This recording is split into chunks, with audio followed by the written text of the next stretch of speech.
ओम शांति। आज 10 फरवरी 2025 के बाबा के अनमोल मधुर महावाक्य सुनेंगे। आज की मुरली में बाबा कहे, रावण ने तुम बच्चों को श्रापित कर दिया और बाप आकर के आशीर्वाद करते हैं। लेकिन ये श्रापित कैसे हुए, आशीर्वाद कैसे मिलेगा? तो बाबा कहे, जितना तुम बाप की श्रेष्ठ मत पर चलते रहेंगे उतना स्वयं पर आशीर्वाद बरसाते हैं, और जितना रावण की मत पर चलते रहेंगे उतना ही अपने आप को श्रापित करते जाएंगे। बाबा कहे, जब रावण का श्राप मिलता है तो सभी बहुत दुखी हो जाते हैं और बाप वर्षा देते हैं। बाबा कहे, ये दुनिया नहीं जानती है कि श्राप कौन देता है, वर्षा कौन देता है।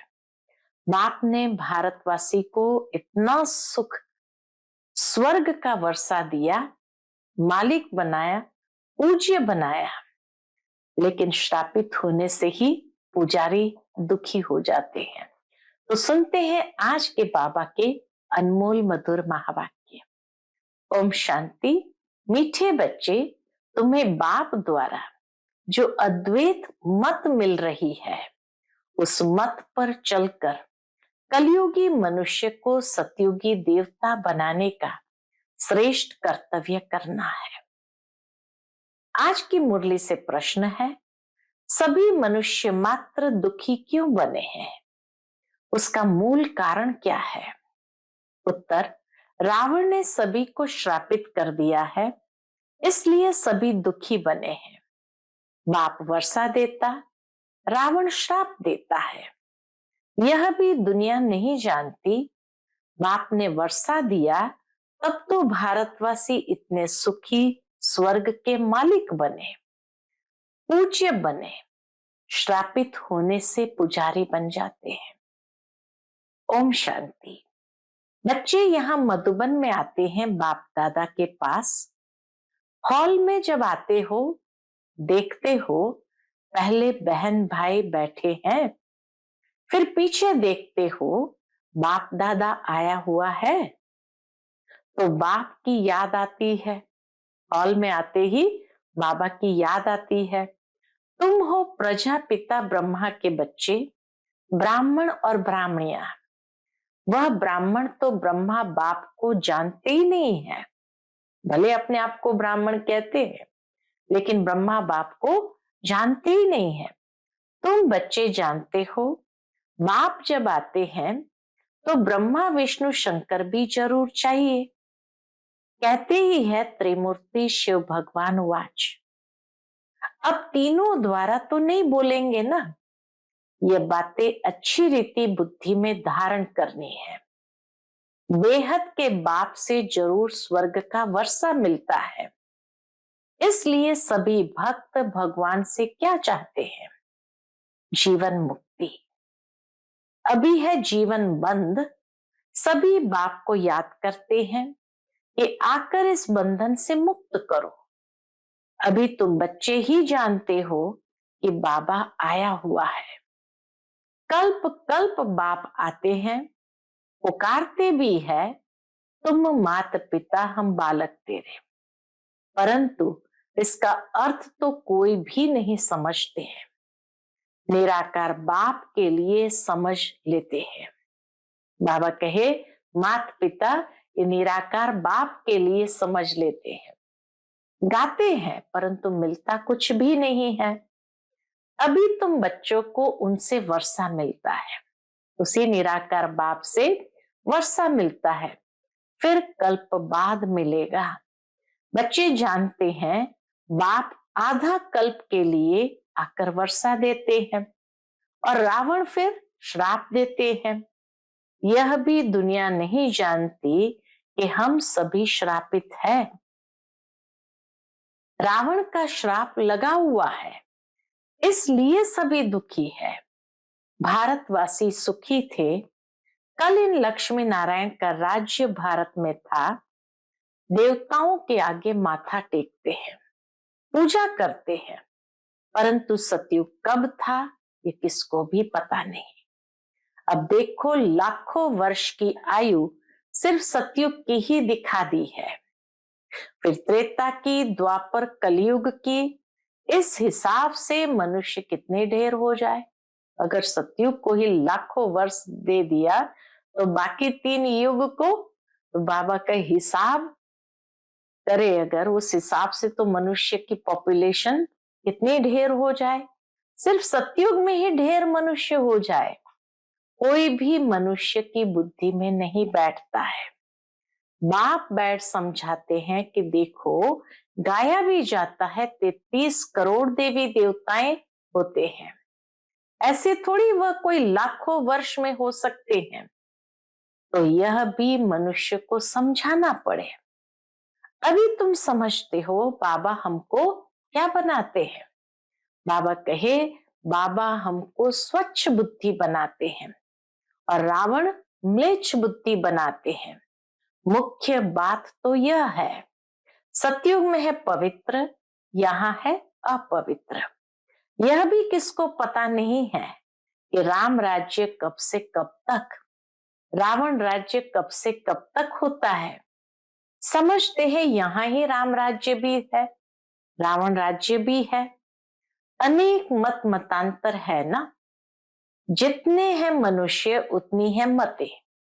अभी यहाँ तुम बच्चों को एक अद्वैत मत मिलती है जो बाप ही देते हैं। तुम अभी ब्रह्मा द्वारा देवता बन रहे हो, ब्रह्मा द्वारा ब्राह्मण बने और ब्राह्मण सो देवता बन रहे हो। देवताओं की महिमा गाई जाती है, सर्वगुण संपन्न, 16 कला संपूर्ण है, तो वह भी मनुष्य, मनुष्य की महिमा गाते हैं। क्यों? बाबा कहे है तो वह भी मनुष्य, मनुष्य की महिमा गाते हैं। क्यों? जरूर फर्क होगा ना। अभी तुम बच्चे भी नंबरवार पुरुषार्थ अनुसार मनुष्य को देवता बनाने का कर्तव्य सीखते हो। कलयुगी मनुष्य को तुम सतयुगी देवता बनाते हो, अर्थात शांति धाम, ब्रह्मांड का और विश्व का मालिक बनाते हो। यह तो शांति धाम नहीं है ना, यहां तो कर्म जरूर करना पड़े। वह है स्वीट साइलेंस होम। अभी तुम समझते हो हम आत्माएं स्वीट होम ब्रह्मांड के मालिक है, वहां दुख सुख से न्यारे रहते हैं। फिर सतयुग में विश्व के मालिक बनते हैं। अभी तुम बच्चे लायक बन रहे हो, एम ऑब्जेक्ट एक्यूरेट सामने खड़ी है। तुम बच्चे हो योग बल वाले, वह है बाहुबल वाले। तुम भी हो युद्ध के मैदान पर, परंतु तुम हो डबल अहिंसक। वह है हिंसक, हिंसा काम कटारी को कहा जाता है। सन्यासी भी समझते हैं कि हिंसा है, इसलिए पवित्र बनते हैं। परंतु तुम्हारे सिवाय बाप के साथ प्रीत कोई की है नहीं। आशिक माशुक के प्रीत होती है ना, बाबा कहे आशिक माशुक की प्रीत होती है ना। वह आशिक माशुक तो एक जन्म के गाए जाते हैं। तुम सभी हो मुझ माशुक के आशिक। भक्ति मार्ग में मुझ एक माशुक को याद करते आए हो। अब मैं कहता हूं कि अंतिम जन्म सिर्फ पवित्र बनो और यथार्थ रीति याद करो, तो फिर याद करने से ही तुम छूट जाएंगे। सतयुग में याद करने की दरकार ही नहीं रहती। दुख में सिमरण सब करते हैं, यह है नरक। इनको स्वर्ग तो नहीं कहेंगे ना। बड़े आदमी जो धनवान होते हैं वह समझते हैं हमारे लिए तो यहाँ ही स्वर्ग है, विमान आदि सब कुछ वैभव है। वो समझते हैं हमारे लिए सारे वैभव है। इतना अंधश्रद्धा में रहते हैं। गाते भी है तुम मात पिता हम बालक तेरे, परंतु समझते कुछ नहीं। कौन से सुख घनेरे मिले ये कोई भी नहीं जानते हैं। बोलती तो आत्मा है ना, तुम आत्माएं समझती हो हमको सुख घनेरे मिलने हैं। उसका नाम ही है स्वर्ग, सुख धाम। स्वर्ग सभी को बहुत मीठा भी लगता है। तुम अभी जानते हो स्वर्ग में हीरे जवाहर के कितने महल थे। भक्ति मार्ग में भी कितना अनगिनत धन था। जो सोमनाथ का मंदिर बनाया, एक एक चित्र लाखों की कीमत वाले थे। वह सब कहाँ चले गए? कितना लूट कर ले गए। मुसलमानों ने जाए मस्जिद आदि में लगाया, इतना अथाह धन था। अभी तुम बच्चों की बुद्धि में है, हम बाप द्वारा फिर से स्वर्ग का मालिक बनते हैं। हमारे महल सोने के होंगे, दरवाजों पर भी जड़ित लगी हुई होगी। जैनियों के मंदिर भी ऐसे बने हुए होते हैं।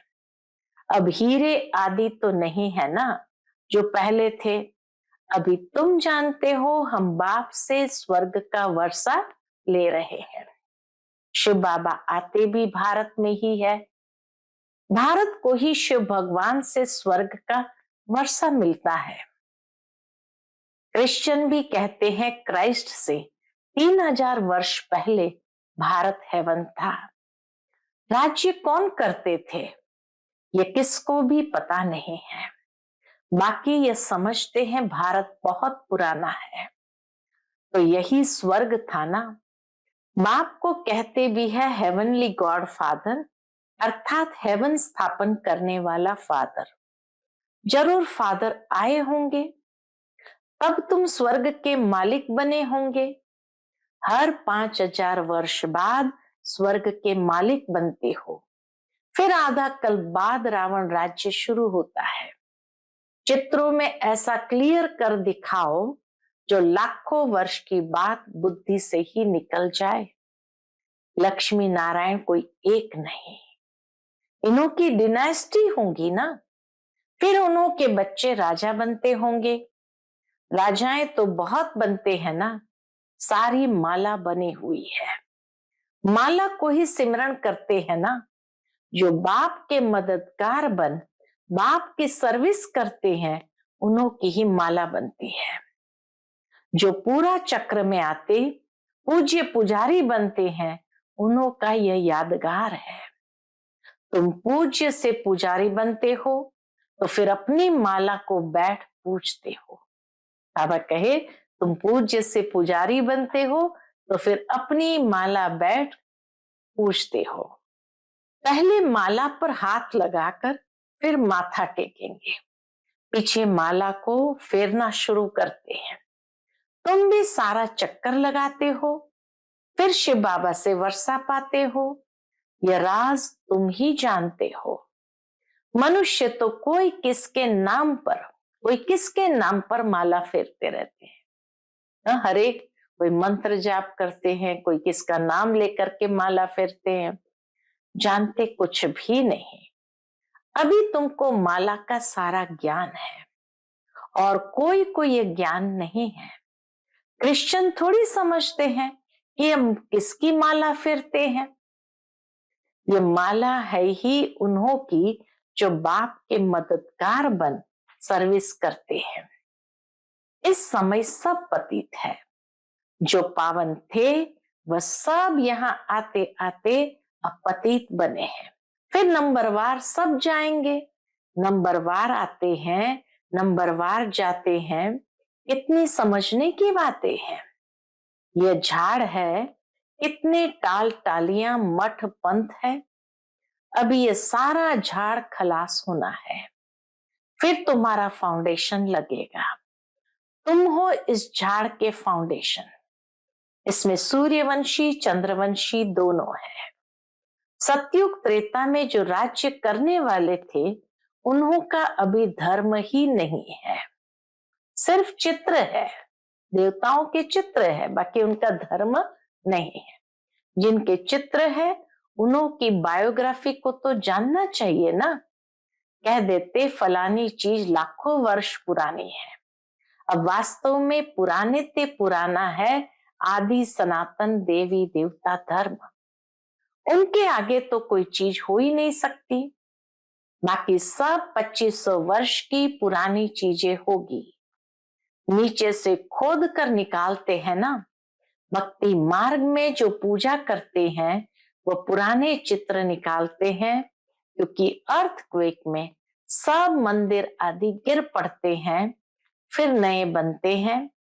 हीरे सोने आदि की खानियां जो अभी खाली हो गई है वह फिर वहां भरतू हो जाएगी। ये सब बातें अभी तुम्हारी बुद्धि में है ना।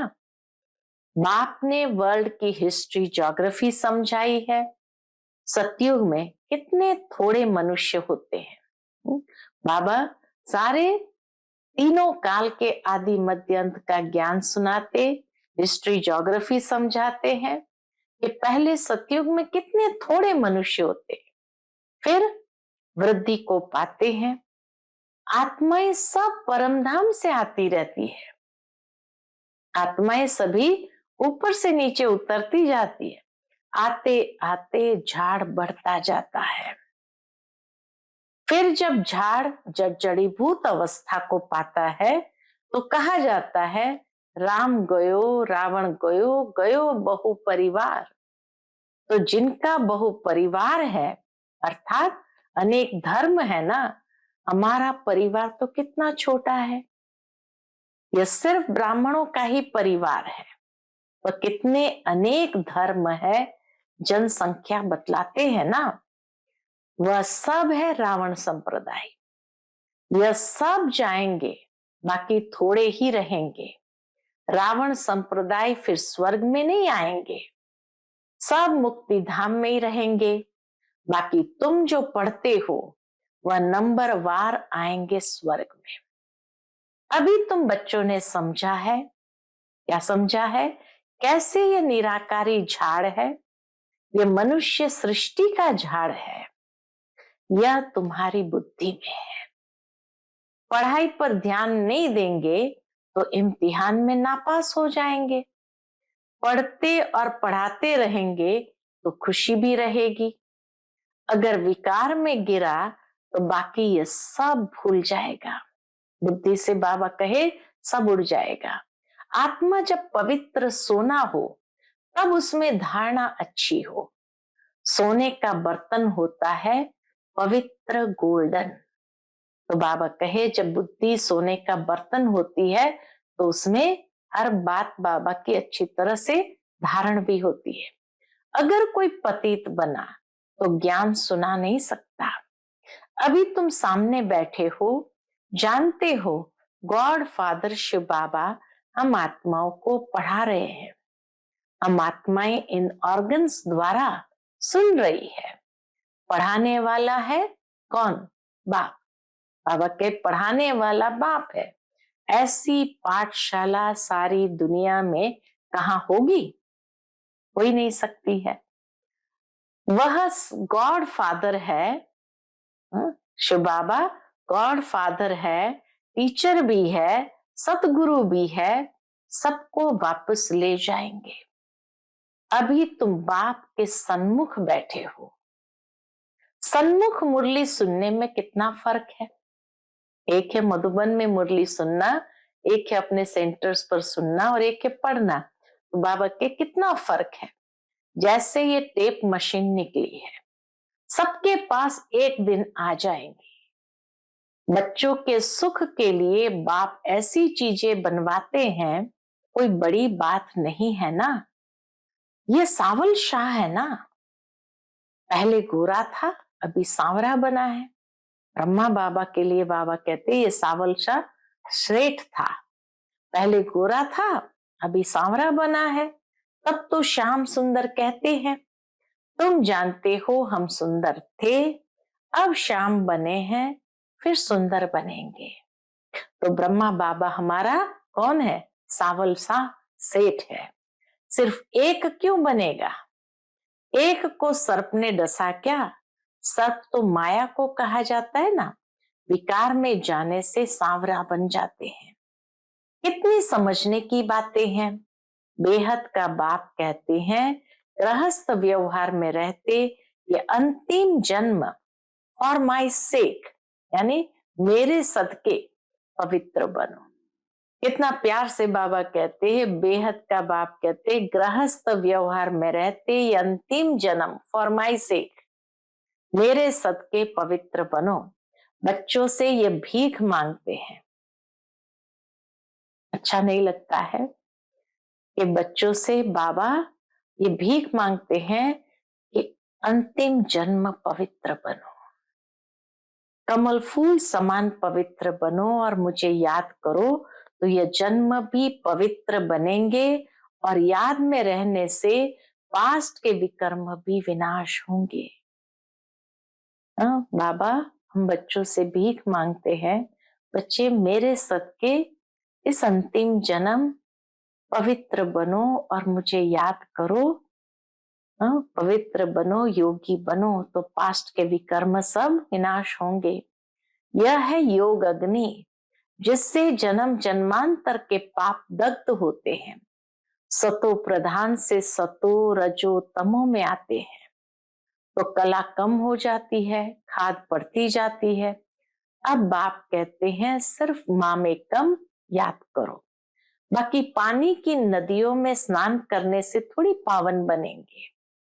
पानी भी तत्व है ना, 5 तत्व कहे जाते हैं। ये नदियां कैसे पतित पावनी हो सकती है?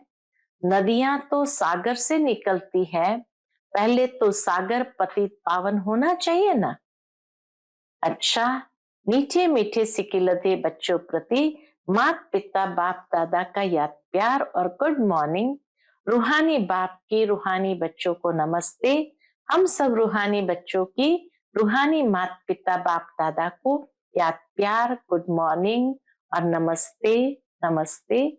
शुक्रिया बाबा, शुक्रिया। आज की मुरली से धारणा के लिए मुख्य सार है। पहली पॉइंट, विजय माला में आने के लिए बाप का मददगार बन सर्विस करनी है। एक माशूक के साथ सच्ची प्रीत रखनी है, एक को ही याद करना है। दूसरी पॉइंट, अपनी एक्यूरेट एम ऑब्जेक्ट को सामने रख पूरा पुरुषार्थ करना है।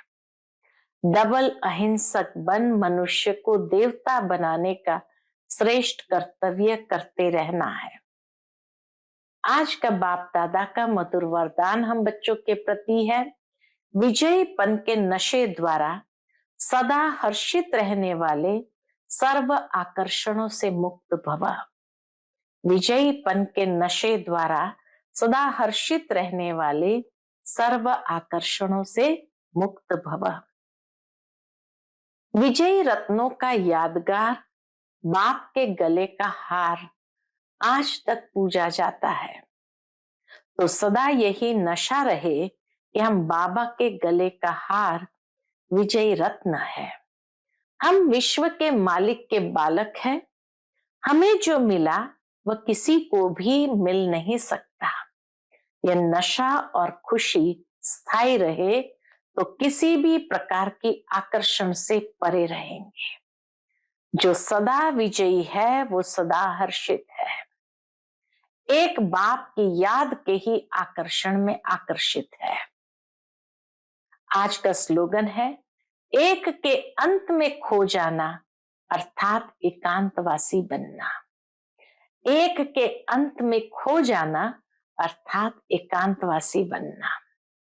आज का अव्यक्त इशारा, एकांत प्रिय बनो, एकता और एकाग्रता को अपनाओ। अभी सब मिलकर एक दो की हिम्मत बढ़ा के ये संकल्प करो कि अब समय को समीप लाना ही है, आत्माओं को मुक्ति दिलानी ही है।